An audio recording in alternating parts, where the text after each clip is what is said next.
I'm always on the road and often pick up hitchhikers. My only rule: they have to share the scariest story they've ever heard, and now I'm going to retell it to you. Write in the comments what city you're listening from. I may have driven by it. The phone rang in the dead of night, pulling me out of sleep. Half conscious, I instinctively reached for the receiver. Not yet fully grasping what was happening, the voice on the other end barely penetrated the fog of my drowsiness.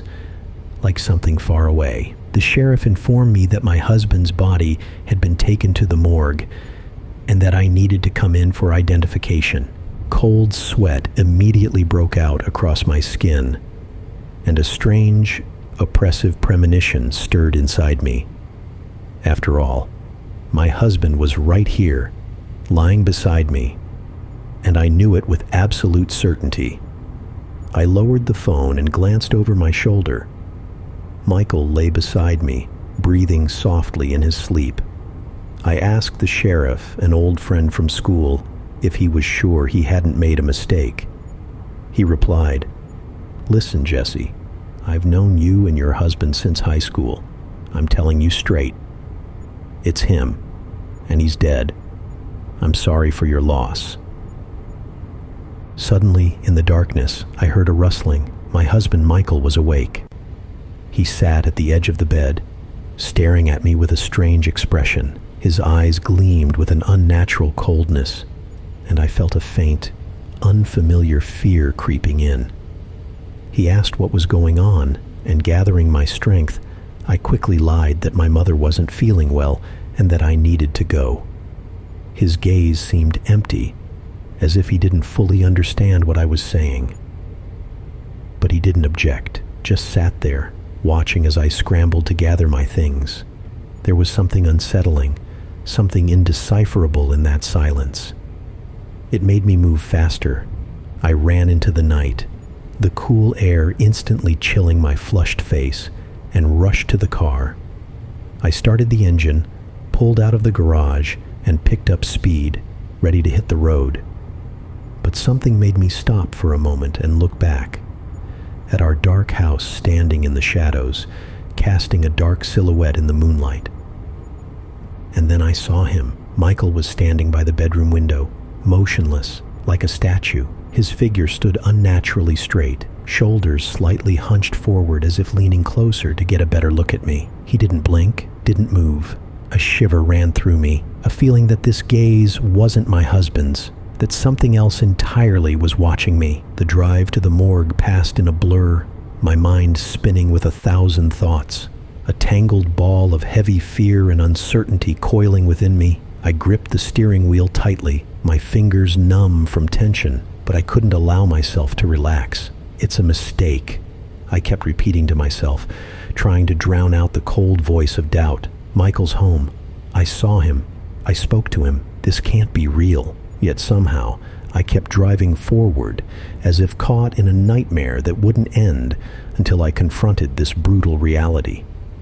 When I entered the morgue, everything seemed cloaked in cold fog, despite the sterile cleanliness of the room. The air was heavy, with a metallic tang that clung immediately to my throat. Only the quiet click of locks and the creak of metal wheels on the gurney holding the body disturbed the eerie silence. Sheriff James gave me a brief look, as though assessing me, but I felt lost in the cold darkness, clinging to the hope that this was just some terrible mistake. When the sheet was pulled back, I froze, seeing Michael. The body lying before me was horribly mutilated. Deep marks of violence marred his skin, and only a shadow of familiar features remained on his face. My fingers began to tremble. My breath quickened as I realized with horror that it was indeed him. And yet it wasn't. The sheriff kept saying something, firmly repeating that it was definitely Michael, but his words just crashed against the wall of my terror. I desperately tried to deny it, unable to believe it. He was at home last night. I felt him beside me, saw his face, spoke with him. Panic overwhelmed me. I took a few steps back, feeling the world blur around me. This can't be true. My Michael is home. This is some kind of mistake, a horrible joke, or just a coincidence. I tried to convince myself. I pulled out my phone and showed the sheriff a picture of Michael and me, taken just last night. I looked at him intently, as though willing him to share my belief that this was simply an error. The sheriff looked at the image with deep surprise. He frowned, silently examining the photo, then looked back at the body. For the first time, there was something like doubt in his eyes, as if part of his mind refused to accept the obvious.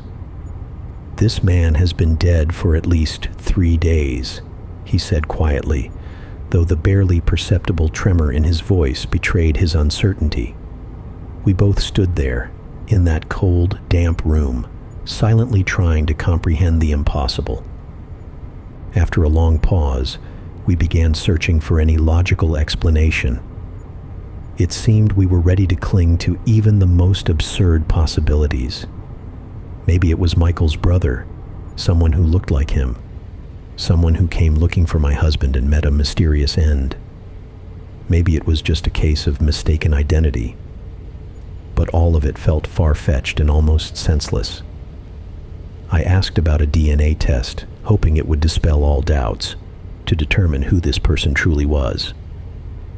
The sheriff shrugged and said they'd need a sample for comparison. Driving home, a tightening unease wrapped around my throat. Mechanically, I steered the car, my eyes fixed on the road, though my thoughts were already drifting back, searching for anything I might have missed before. All those events, Michael's trip to Cambodia, his strange stories upon return, those inexplicable glances and cuts on his body, they now resurfaced in a different light, as if I were only now beginning to grasp their significance. And as I turned onto our driveway, slowing the car, a sudden clarity washed over me. This wasn't just coincidence. Somewhere deep within, a quiet horror had been lying in wait, growing with each step toward the door. How had this all started? It had all begun with an illness that slowly took Michael from me, right before my eyes. Pulmonary fibrosis, a diagnosis that sounded like a sentence, began draining his life force day by day. We knew his chances were slim, but clinging to hope, we threw ourselves into a hopeless fight. Each visit to the doctors brought darker news, endless tests, examinations that left us drained of even the faintest glimmer of optimism. Michael mustered strength for each new procedure, and I stayed by his side, though in my heart I understood that the illness was pulling us into a dark abyss. We desperately sought a cure, even turning to unconventional methods. Homeopathy, healing herbs, ancient remedies, strange rituals, anything to hold on to, but none of it brought any relief, just as the medical treatments hadn't.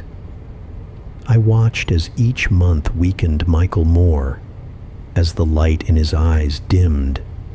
He accepted the irreversibility of the illness, and I too could barely hold back that bitter realization within myself.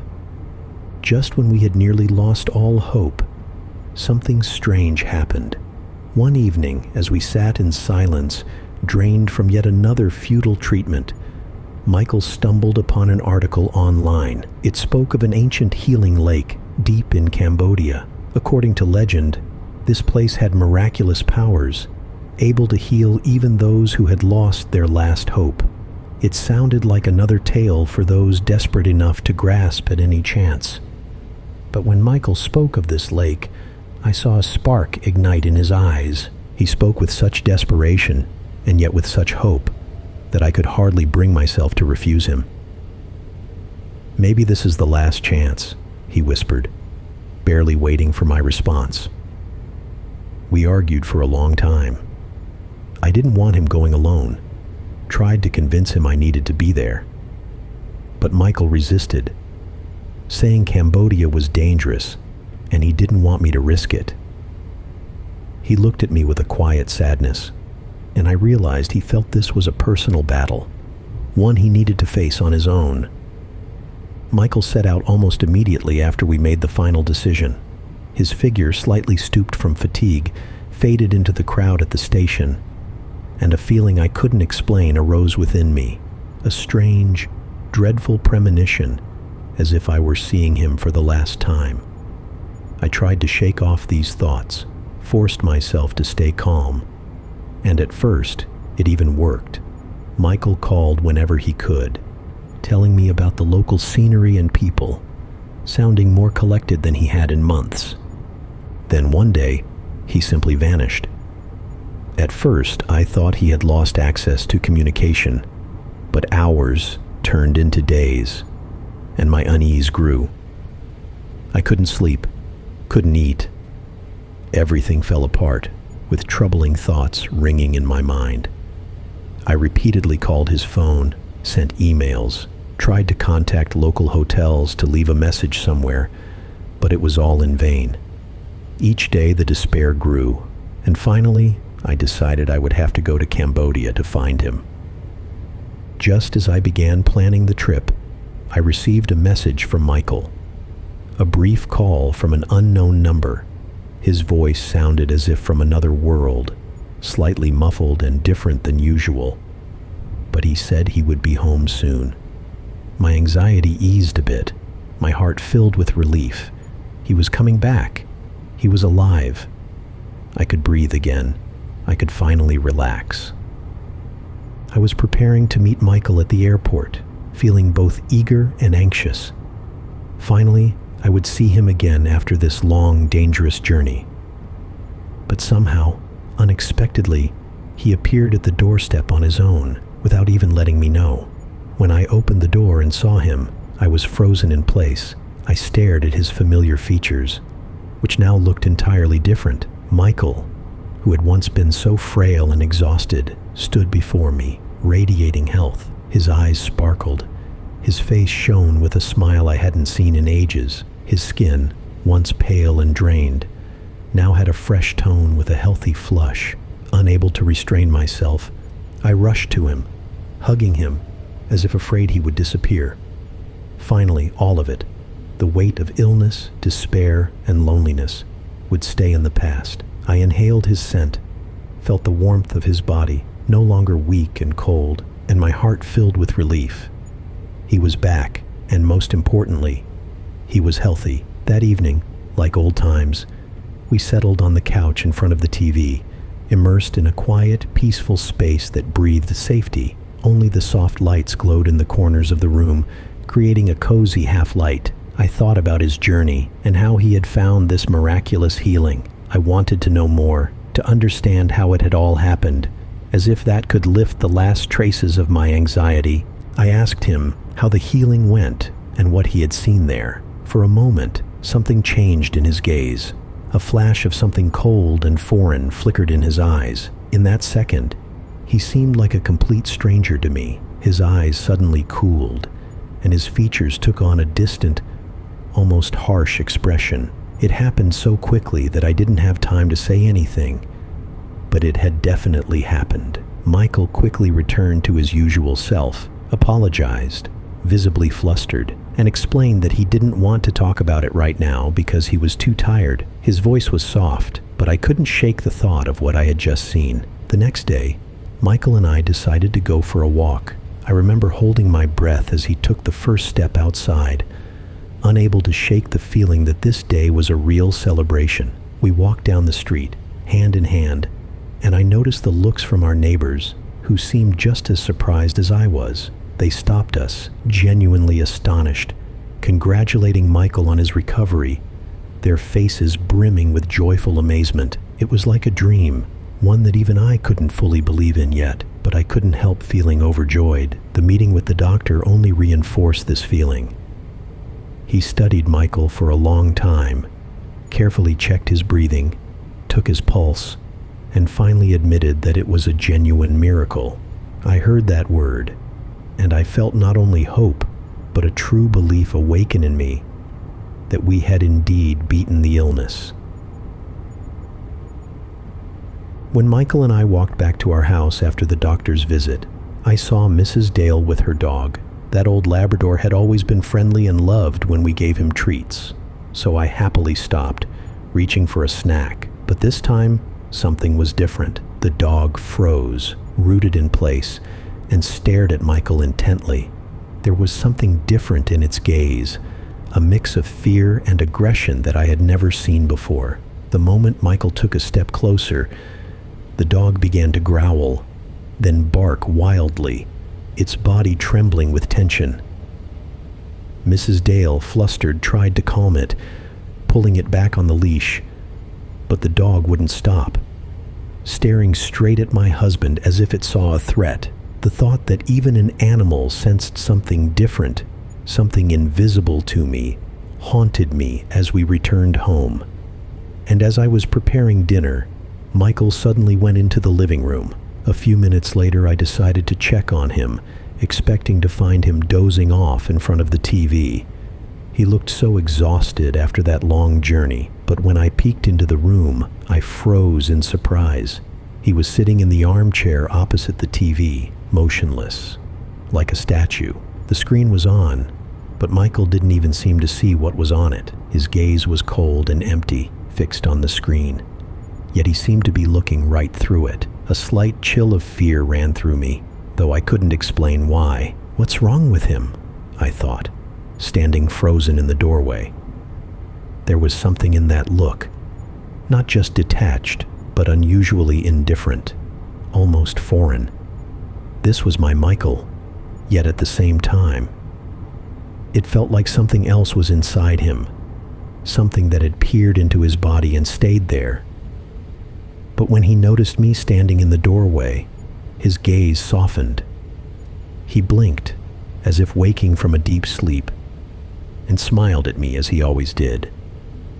I tried to smile back, but a trace of unease remained in me. That same cold foreboding that I had felt more than once since his return. That night, I awoke as if some distant sound had pulled me from a deep sleep.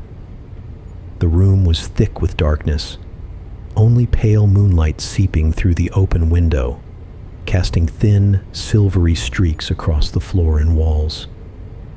My hand reached out to the empty space beside me. Michael was gone. At that moment, my heart clenched, and my thoughts scattered in a chaotic rush, sorting through the possible reasons for why he might have gone out in the middle of the night.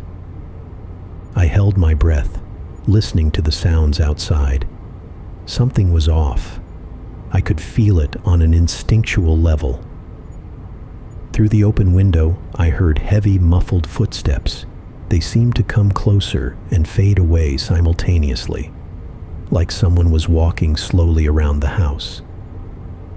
Then came a soft creak, like the wooden garage door swaying in the wind.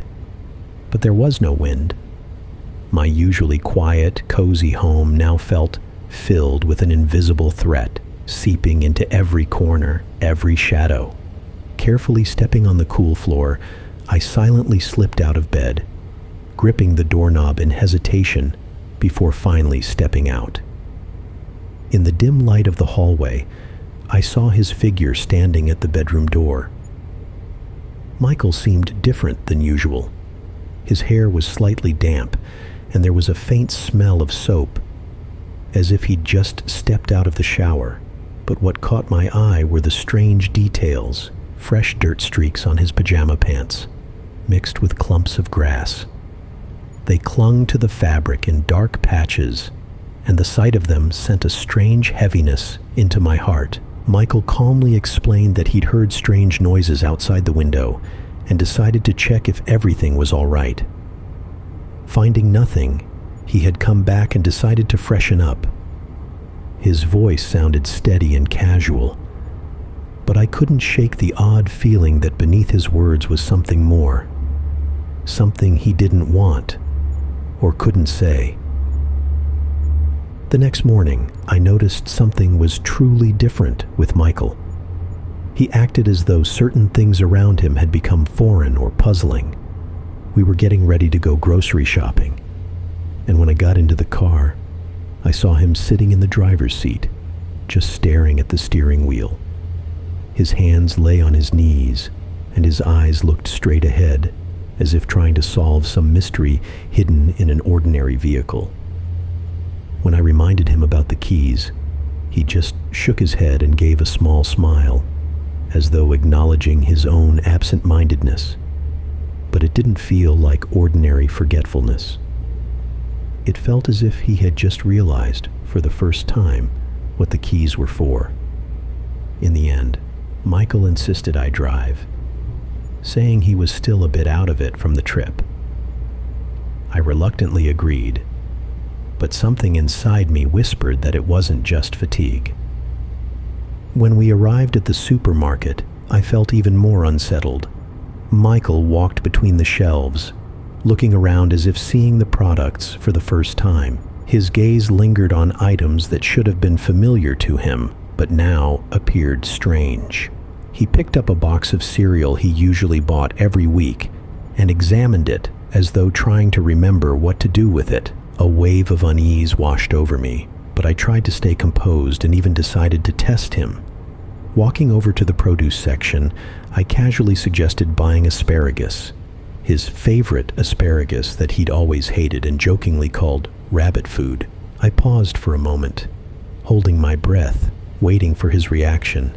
He nodded and agreed, even adding a few warm words about how thoughtful I was. His voice sounded as usual, and his smile appeared as warm and familiar as ever. But beneath this flawless mask, something subtly unnerved me.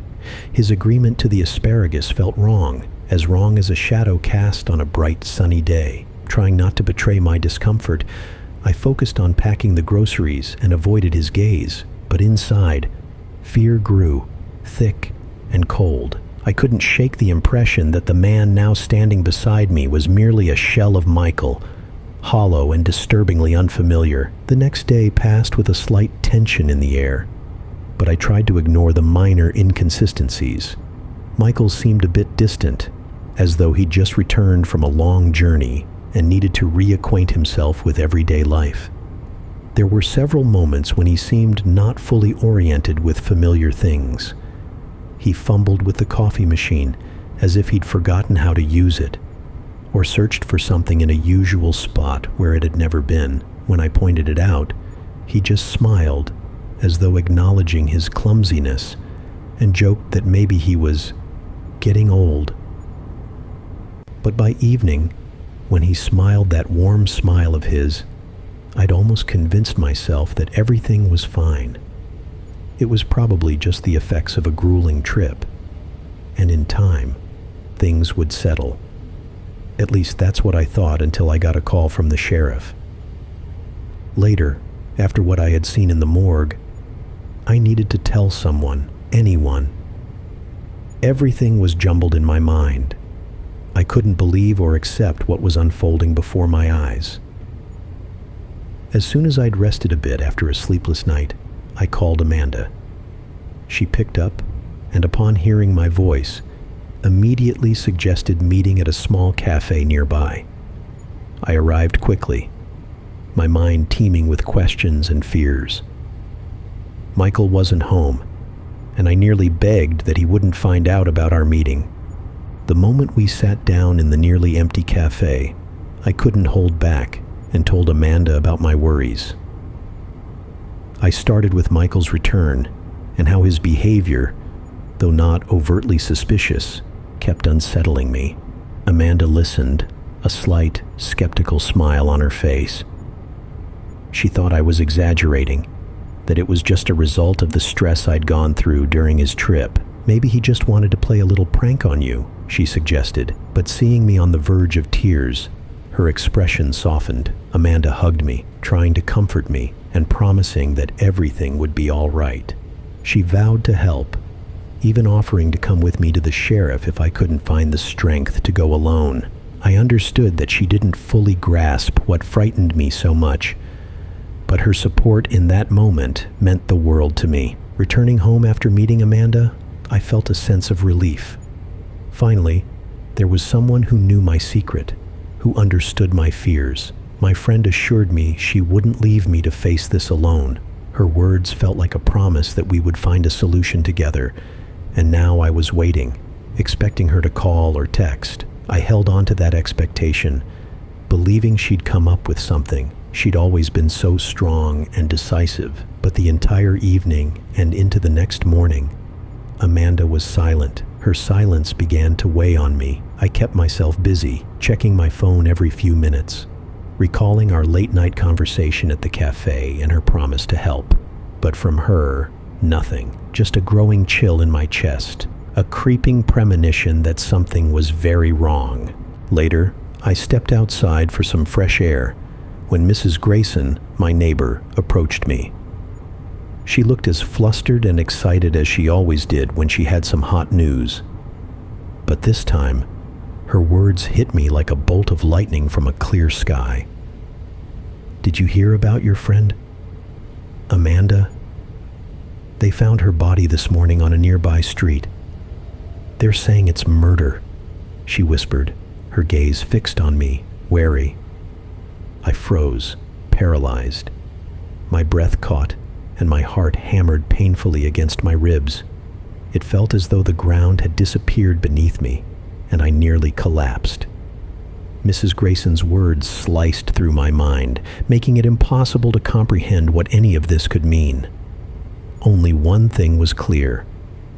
Amanda was dead. She was gone. And I knew. I knew it was no coincidence. My thoughts tangled chaotically, but one thought kept surfacing, like an unwelcome realization. Michael. He had been out late the night before, saying he had some things to take care of.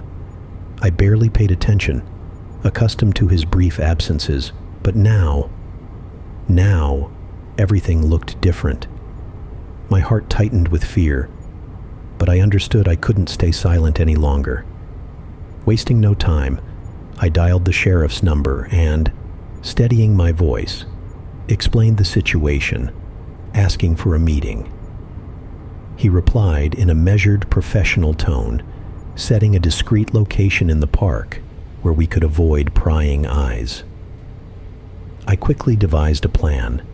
I needed to bring something of Michael's to use for a DNA sample. Trying not to raise suspicion, I carefully gathered a few of his belongings that might work for the test.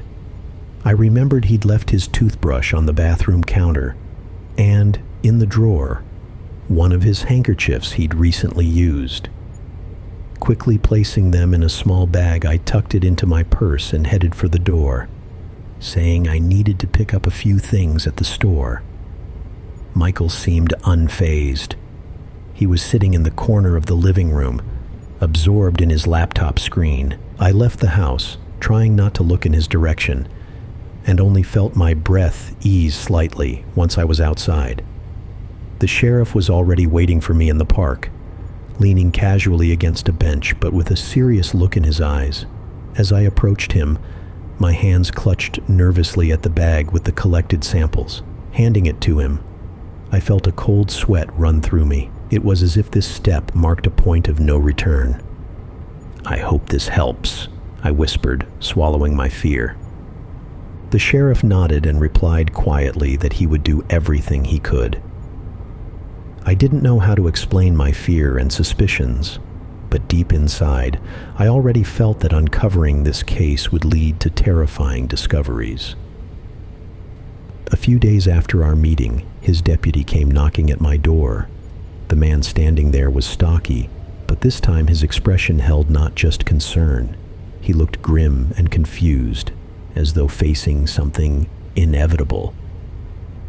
Anxiety filled me even before he began to speak. The deputy started with questions about my recent visit with the sheriff, asking why I'd met with him and what we discussed. He looked at me so intently that I suddenly felt as if he could read every thought, every fear running through me. Panic rose in my mind, but I quickly pulled myself together. Sensing Michael's unseen presence, knowing he might appear at any moment, I forced myself to respond calmly. I lied, saying the sheriff had asked about Amanda since we were close friends and was interested in the details of our last meetings. This time, I felt my hands tremble slightly and hid them behind my back so he wouldn't notice. The deputy nodded, but didn't take his eyes off me, He didn't intend to leave so easily, and I could feel it. A new wave of anxiety rose in my chest, and I carefully asked why he was so interested in that meeting. Then he looked at me with an even heavier gaze and slowly replied that the sheriff was dead. They'd found him outside town in his car, and though the circumstances of his death weren't entirely clear, it looked like an accident. My mind refused to accept what I was hearing, and my breathing became shallow and ragged. It felt as if everything around me had frozen. First Amanda, now the sheriff. My thoughts spun around this strange thread connecting one tragedy to the next. All my suspicions suddenly felt real, and the connection between the deaths more obvious than ever.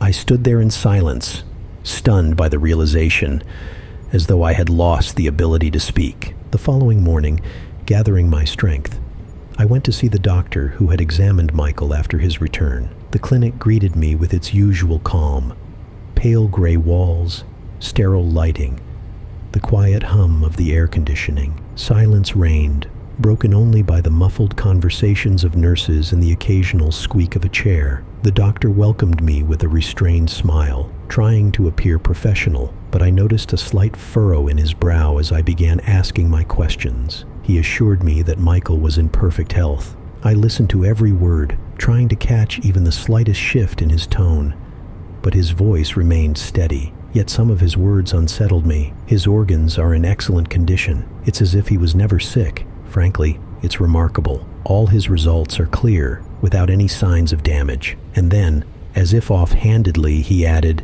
"It almost looks as if his organs were transplanted." Those words echoed within me with a chilling impact.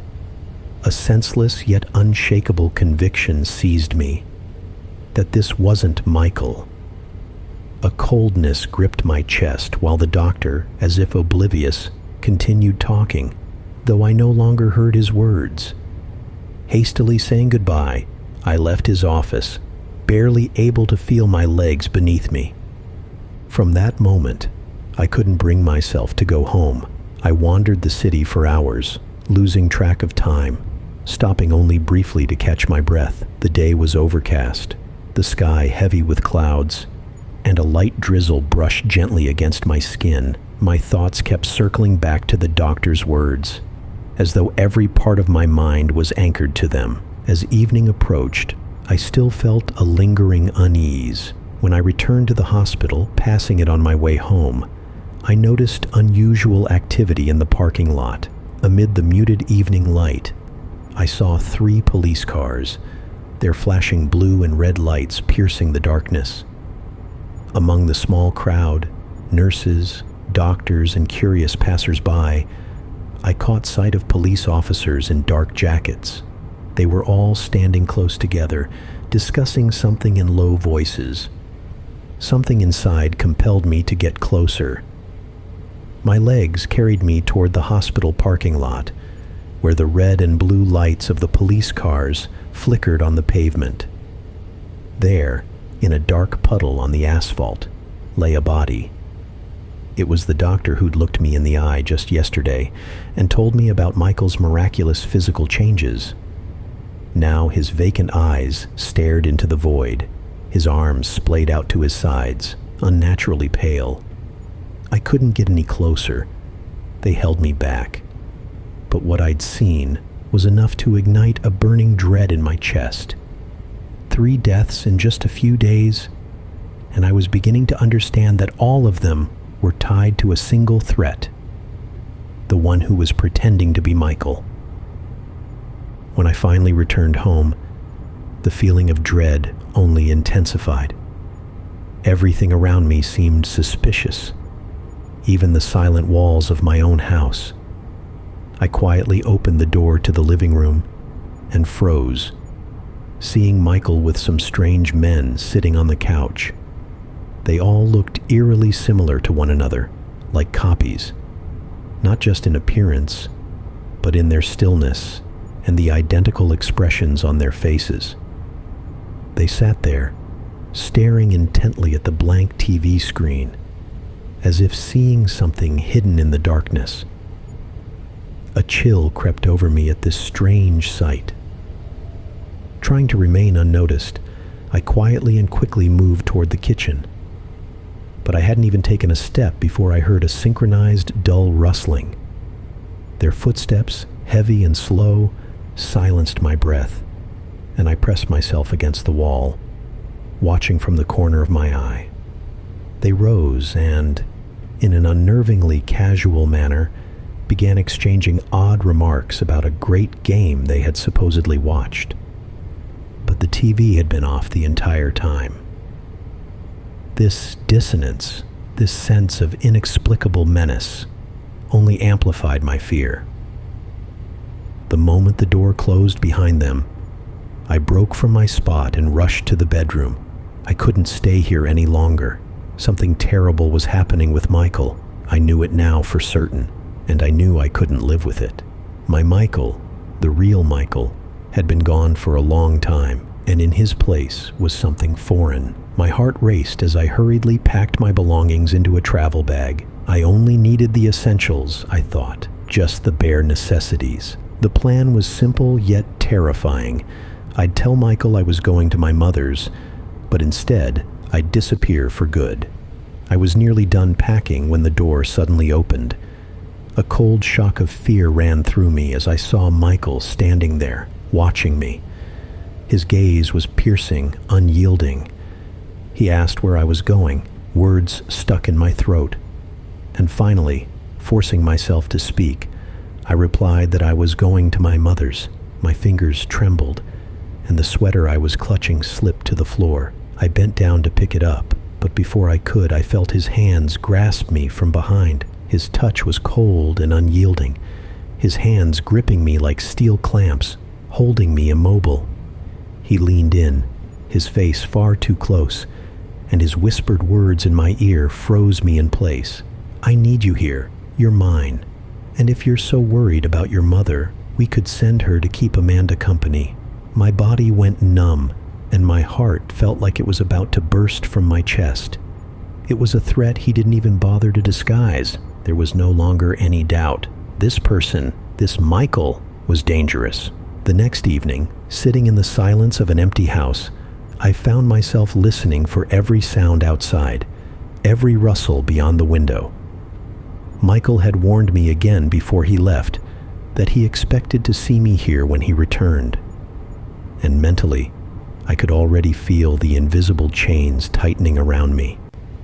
His words sounded like a command, and an overwhelming sense of entrapment grew within me, one that seemed impossible to escape. Hours passed, and the air in the house felt thick and oppressive.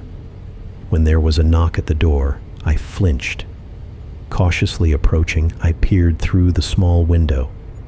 The person at the door was Tom. His appearance was a bit disheveled, carrying the faint smell of alcohol, but his eyes showed genuine concern. I opened the door, and Tom, speaking quietly, almost in a whisper, told me he had seen Michael at a bar. He'd been sitting there for hours, looking agitated and on the verge of a conflict with the other patrons. Tom hesitated, unsure whether to ask if everything was all right with Michael, as he'd never seen him like this before. This sudden change in behavior shocked him. Michael never went to bars and had always been quite reserved. Then Tom mentioned he'd seen Michael talking to someone in the bar, a stranger who looked equally unsettling, with a sinister expression, dark clothing, and an intense gaze that made people look away. Tom confessed that his unease had been so strong, even the smell of alcohol couldn't dull the sense of threat. We stood quietly on the doorstep, and I suddenly realized that Michael could return at any moment. I nodded gratefully to Tom, thanked him for the warning, and whispered that I didn't know what was happening either, but didn't want him getting involved. He took the hint, nodded, and said goodbye silently. Before leaving, he promised to stay nearby if I needed help. As the door closed behind him, I stood in the silence, digesting what I had heard. Michael was no longer himself. With each passing day, it felt more certain that someone, or something, else was inside his body, controlling him and trying to control me. Michael returned home late that evening. and I immediately sensed something was wrong. He was entirely sober, but his eyes glowed with a cold anger. His steps were heavy and determined, and his hands, they were covered in something red which dripped down, leaving bloody streaks on the floor. I froze in horror, only imagining what it might be. He cast a glance at me, full of rage and suspicion, as though he saw an enemy in me. Inside, I felt everything clench. The urge to run surged within me, to escape this nightmare and distance myself from this stranger who had once been my beloved. Only one thought flashed in my mind: a way out. Run while there was still a chance. I took a step back, retreating from Michael until I felt the cold metal of the door handle behind me. His face was contorted with fury, every muscle in his jaw tense, his eyes glinting with a wild gleam. He stepped closer, leaning in, and I could feel his hot breath on my skin. "Going somewhere, Jesse?" he whispered, and the sound of it sliced through me like a blade. His voice was both familiar and foreign, his eyes filled with a hatred I'd never seen before. I gathered all the strength I had left, inhaled, and yanked the handle from his grip, stepping back toward the car parked in the driveway. But Michael reacted instantly, like a predator cornering prey. He lunged forward, and before I could reach the car door, his hand seized my wrist, squeezing so tightly it almost knocked the breath out of me. His fingers were like a steel chain digging into my skin, tightening to the point of searing pain that radiated down my arm. I tried to break free, screaming, but he held me with a relentless, terrifying strength. "You're not going anywhere, Jesse.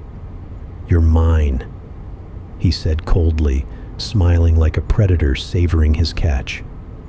Then, in that instant, there was a sudden, heavy thud, a blow that reverberated in the night's silence. Michael's grip loosened sharply, his body tensed, his head jerked in front of me, and for a moment, his eyes lost focus.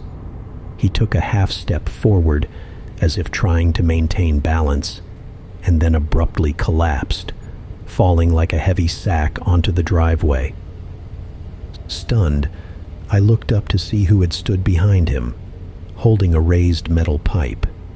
It was Tom. He stood frozen, trembling, his eyes wide with shock, as if he couldn't believe what he had done. His face was pale, dark circles under his eyes from sleepless nights and alcohol. One hand clutched the pipe, now slightly smeared with red, while the other nervously brushed through his hair, damp with tiny droplets, whether from sweat or the recent rain. "Jesse, I saw him kill that guy at the bar.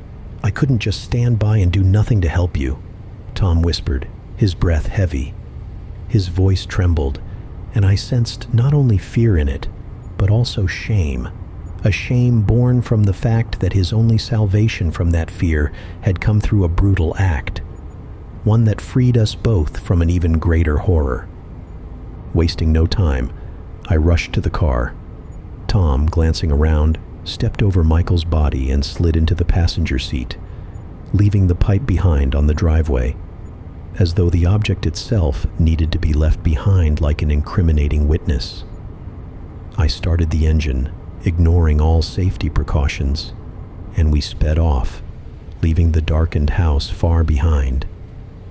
In Tom's house, darkness cloaked every corner, lending each item and each rustle an aura of something forbidden, almost otherworldly. The small room was cluttered with stacks of old newspapers, faded books, and things that looked as though they'd been there for years. The air was heavy, tinged with the stale scent of lingering smoke and alcohol. Only a dim, yellowish light from a lamp above a frayed armchair faintly pushed back the shadows crowding into the corners. I sat across from Tom, staring into his tired, haggard face, illuminated only by that weak light. His eyes, dark and weary, looked at me through a haze of gray stubble, his face marked by a perpetual expression of bewilderment. Tom was a former firefighter, but now, worn down by life, he seemed detached from it all. His rumpled shirt, the dark circles under his eyes, all reflected a relentless struggle he'd been trapped in since losing his job, a pain that had driven him to the bottle. Yet in his eyes, there was a glimmer of hope. He believed that his presence, small and insignificant as it seemed, could help. Sitting on the low stool, I felt my body slowly relax after the night's harrowing events. Something inside me longed for relief, but a bitter thought kept reminding me, this won't last. Isolated from the world in this small room, I felt the wave of despair retreat, making way for a silence that wrapped around me like a fragile shield. I stared down at my hands, noticing small cuts left by the moment I'd tried to free myself from Michael's iron grip. His gaze, that cold, lifeless expression in his eyes, haunted me. I was barely holding myself together, resisting the memory of how he had seemed less like my husband and more like some foreign, dark spirit. Still, uncertainty gnawed at me. Did he truly not know where I was? His cold mind might leave me in peace, or he could already be hunting for me, scouring every hidden corner of our small town.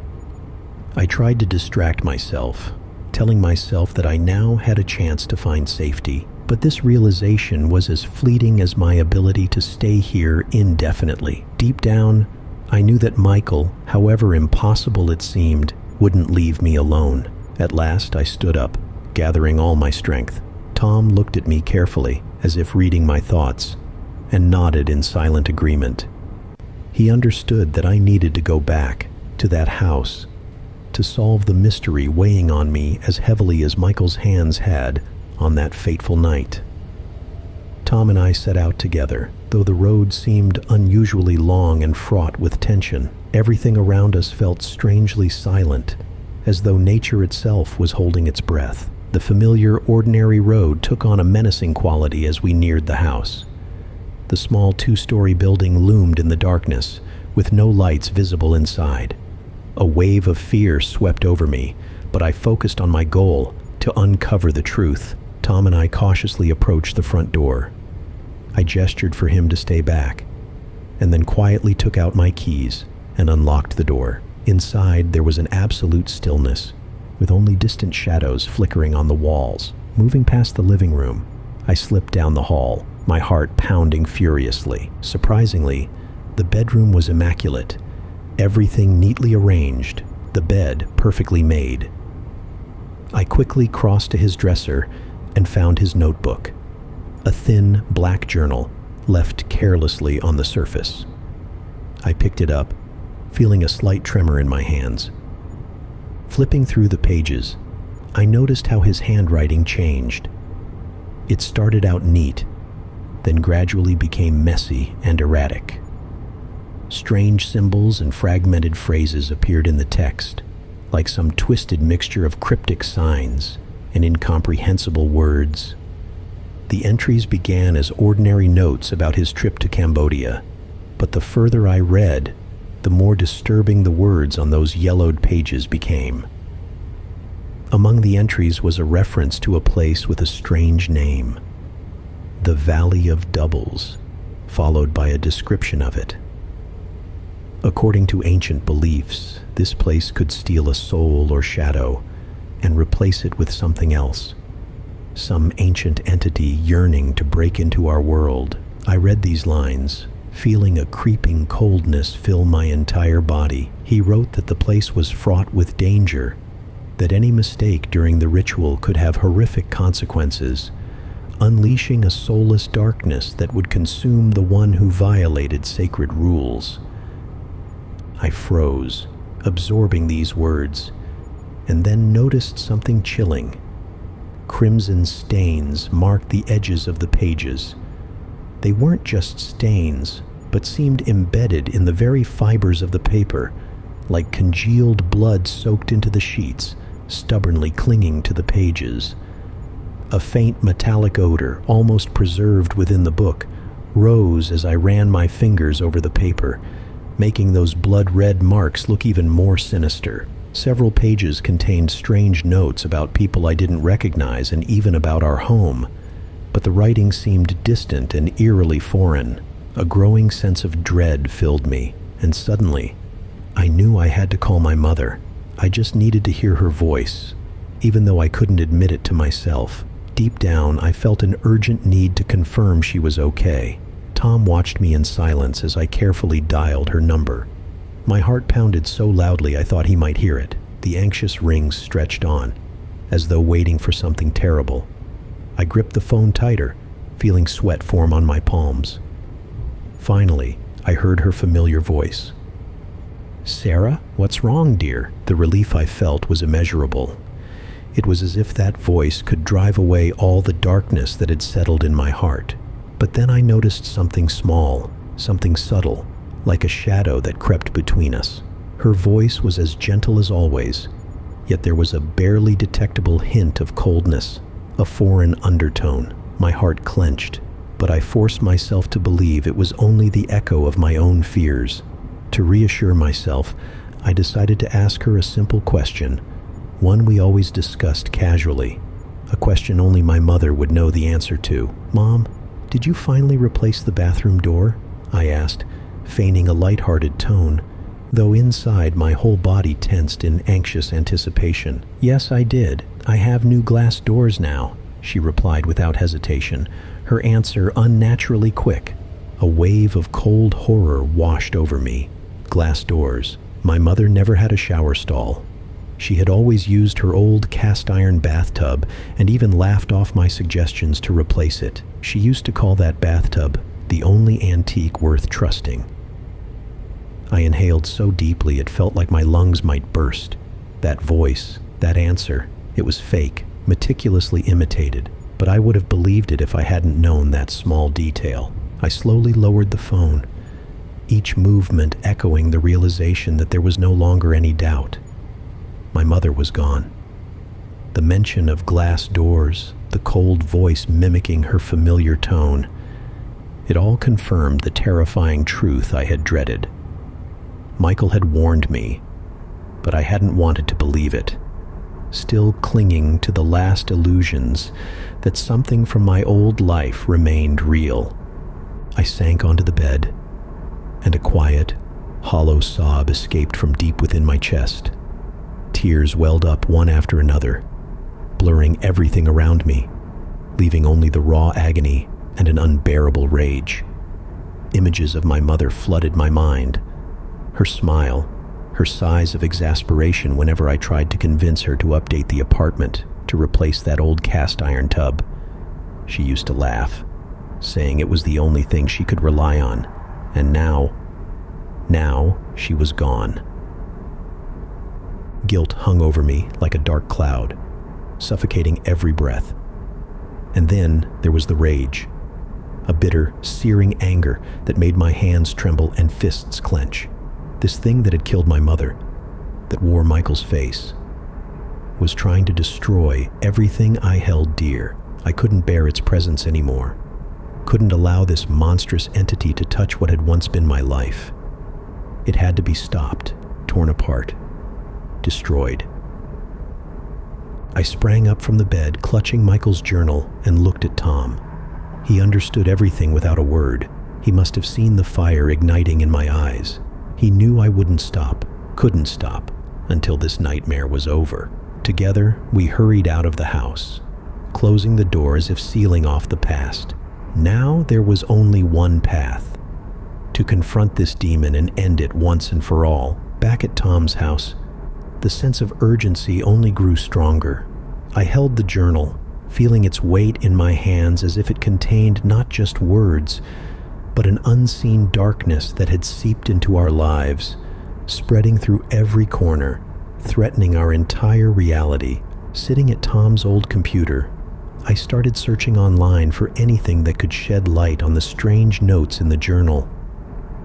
The fog of fear lifted before my determination to find answers, and page after page, I came across obscure articles, mystical legends, and haunting stories that echoed the contents of the journal.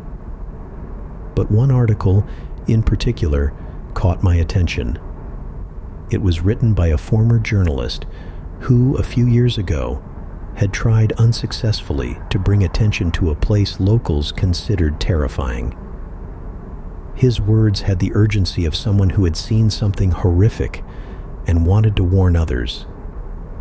And when I stumbled upon descriptions of events so similar to my own, I knew I had to reach out to him.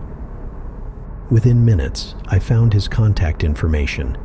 My heart pounded as I typed out a message, briefly explaining the situation and hoping he'd respond. He didn't keep me waiting. The journalist was ready to help and willing to listen. As I told him everything that had happened, I felt the weight of fear begin to ease slightly. He listened closely, interrupting only to clarify details. His knowledge was astonishing. He seemed to know exactly what we were dealing with.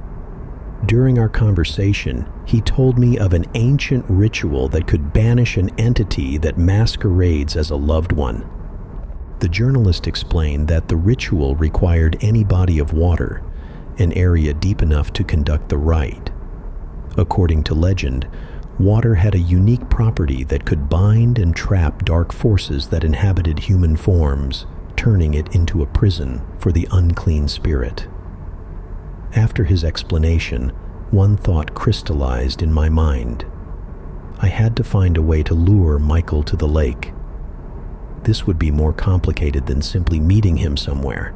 I would have to give him a compelling reason to go, to make him believe I was willing to reconcile, or at least learn the truth. The phone rang sharply, like a crack in the silence. The name on the screen made my blood run cold. I barely glanced at Tom, didn't even register his gaze as I raised the phone to my ear. A chill spread through my body as I heard that familiar voice. Familiar, but devoid of warmth. It was Michael, but at the same time, not him at all. A stranger wearing his face like a mask. He began with threats, his words slicing through me like a blade on thin ice. Each sentence, like a sharpened knife, cut into my consciousness. He promised to destroy everyone I held dear, starting with those I'd already lost. My mother's image flashed before my eyes as his voice assessed my silence, like a predator sizing up its prey. I forced myself to remain calm, though with every word, every sinister tone, my hands trembled more violently. In my mind, the journalist's words echoed like a distant bell. The ritual, the lake, a chance for protection. A plan took shape, no matter how much pain was woven into its creation. The meeting had to take place there, alone, where I could act. The forest cabin, our last shared purchase before his departure, was on the outskirts, surrounded by dense woods, and near it lay a lake, dark, framed by black trees. I ended the call without looking up, as if one more second of listening would shatter me. The cold touch of the notebook's metal spine reminded me of why I was doing this. This notebook wasn't just an object. It was my only chance. A weapon against this predator that wore the face of my loved one. I decided to go alone. Tom insisted that I take him, or at least someone who could help, but I refused. I couldn't risk anyone else's life. I had already lost my mother, and though the grief hadn't fully set in yet, the thought of anyone else being hurt only fueled my anger and resolve. No matter how terrifying this was, I knew that this had to end, here and now. At the edge of the lake stood a small cabin, once cozy but now vacant and ominous. It felt as though the very air was thicker here, heavy with shadows. I moved closer, my gaze drifting over the lake which shimmered under the moonlight. The dark, still surface glinted softly, creating the illusion of depth, as though it could swallow not just the body, but the essence of what stood before me. Time dragged slowly, each minute pulling me deeper into this unsettling world, and then I saw him, Michael, or rather, what pretended to be him, approached through the darkness. From a distance, he looked familiar, but the closer he came, the more I noticed something wrong in his movements, in his gaze that radiated a cold fury. Each step he took was weighted, and I felt my heart pound wildly. This Michael looked human, but every detail, from his stride to his hollow eyes, whispered, "This isn't him." I stood on the shore, feeling the cold breath of the lake on my face. My hands trembled, gripping the notebook, the last tether binding this creature to my life. I watched as Michael approached, his form brimming with a chilling cruelty, silhouetted against the dark forest. His gaze was laced with a primal, inhuman rage, and a shiver ran down my spine. I knew I had to lure him into the lake, so I stepped back, holding up the notebook so he could see me hovering it over the water. My intent was clear, and he understood it, but he couldn't help himself. I sensed in his gaze an obsessive need to possess what he believed belonged to him. His fists clenched, and he took a step forward, then another, until he was nearly upon me. Suddenly he lunged, trying to snatch the notebook from my hands. His touch was icy, and I felt his fingers burn me like frostbite. He was unnaturally strong. I couldn't hold my ground and fell to the earth, clutching the notebook so tightly, my fingers turned white. He tried to rip it from me, and we grappled, tumbling closer to the water's edge. The lake seemed to be waiting, drawing us toward it with an invisible pull. His hands reached for me again, and I stumbled back in fear, feeling the chill seep into every cell of my body. Rising to my feet, I took a few steps backward, desperate for more time. But Michael lunged at me again, his gaze dark with a terrible purpose. His face appeared to distort, his features stretching, almost twisted, his eyes glowing with a ghostly light. He grabbed me by the shoulders, pinning me down. I felt his cold fingers dig into my skin like iron clamps, his strength seemingly unyielding. His face was so close I could feel his icy breath, and the anger in his eyes shifted to triumph as he leaned in, whispering hateful promises about the loved ones he would kill after me. His words skittered over my skin, leaving trails of dread in their wake. Summoning the last of my strength, I scooped up a handful of wet sand and threw it into his face. He recoiled briefly, and I took the chance to shove him, causing him to stumble back toward the water's edge. My heart raced with a glimmer of triumph, but he lunged at me again, his hands clamping around my wrists so tightly I nearly dropped the notebook. Without wasting a second, I pushed him with all my strength, and this time, he fell into the water. His hands still clung to me, pulling me with him, but I managed to break free, leaving him submerged. He began to sink, thrashing in a desperate attempt to escape. His gaze met mine, and there was no human rage left in those eyes, only an inhuman terror, and his face seemed to blur, as if it were losing shape, dissolving in the water. I took a few steps back, watching as he futilely tried to rise to the surface. His hands reached for me, but with each passing second, he sank deeper into the lake, which accepted him like a trap, a cage for dark creatures, just as it was always meant to be. When he finally disappeared beneath the water's surface, silence fell over the lake. I stood there, breathing heavily, feeling the chill from the water seep into my body, but knowing that the nightmare was finally over. The air was heavy, unnaturally still, as if the forest itself was holding its breath. The lake seemed to have swallowed not just the creature, but also the horror that had haunted me for weeks. I stared at the calm waters, but inside me, a storm was raging. Relief mixed with something darker, a bitterness born of loss and solitude. This Michael had been only a shadow, a distorted reflection of the man I once loved, but even the false semblance forced me to face the reality that he was gone. I understood that after everything, I couldn't return to life as I once knew it. The notebook was still in my hands. I looked down at it, suddenly feeling its weight as if it were laden with an unbearable burden from the past. Each page was stained with memories, promises, and fragments of a life that was no more. Perhaps it was the last remaining connection to Michael, and now, I too had to let go of it. I walked to the water's edge and slowly lowered the notebook onto the lake's surface. It slipped into the water quietly, absorbing the darkness, as though consuming what remained of that sinister force. Watching as the waves cradled it, then swallowed it whole, I finally felt that it was over. It felt like an eternity before I could make myself turn away from the lake. I walked away, leaving this place behind, feeling the emptiness growing inside me. Looking back at the still waters, I realized that now there was only me, the one who survived, but at the cost of unspeakable loss and pain. It was as if something essential had dissolved into the lake's depths. Now, let me share a moment from my life. I am an artist, and oil painting is both exciting and relaxing for me. About 8 years ago, I became so passionate about oil painting that I earned a Bachelor of Arts and now work as an art restorer in Barcelona. One day, I looked back and realized what knowledge I needed when I first started.